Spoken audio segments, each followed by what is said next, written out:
9 ترفند روانشناسی برای جذب دیگران در اولین ملاقات. سلام دوستان، امروز میخوایم در مورد 9 ترفند روانشناسی صحبت کنیم که میتونه بهتون کمک کنه تا توی اولین ملاقات ها جذابتر و موثرتر باشین.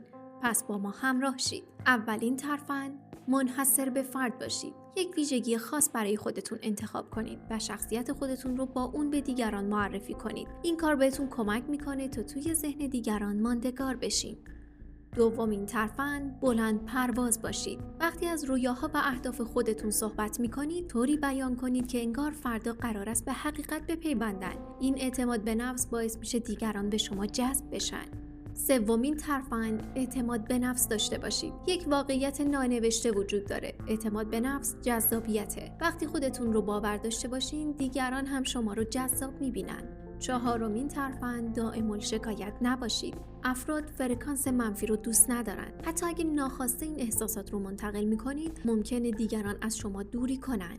پنجمین ترفند، از حرکات بدنتون استفاده کنید. بدن خودتون رو به طور مثبت و باز نگه دارید. قوز نکنید.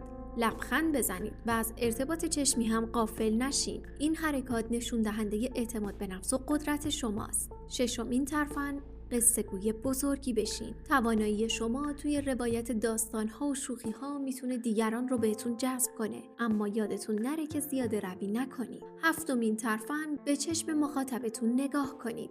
ارتباط چشمی مناسب دریچه‌ای به روح شماست. این کار به دیگران احساس نزدیکی و ارتباط میده. هشتمین ترفند، گوش دادن رو یاد بگیرید. گوش دادن فعال یک هنره. وقتی کسی براتون چیزی تعریف میکنه، بدون قضاوت فقط گوش بدین. این کار باعث میشه دیگران احساس مهم بودن کنن. نهمین ترفند، از تاثیر انعکاس غافل نشین. این مورد نیاز به تمرین داره. با استفاده از حرکات بدن، لحن صدا و حالت صورت میتونین فرکانس تایید و قدرت رو به طرف مقابلتون ارسال کنید. امیدوارم این 9 تا ترفند بهتون کمک کنه تا توی ملاقات‌های خودتون موفق باشین. اگه این ویدیو براتون مفید بود، لطفاً لایک کنید و کانال ما رو سابسکرایب کنید و نظرات و تجربیات خودتون رو توی کامنت ها با ما به اشتراک بذارید. و تا ویدیوی بعدی، خدا نگهدار.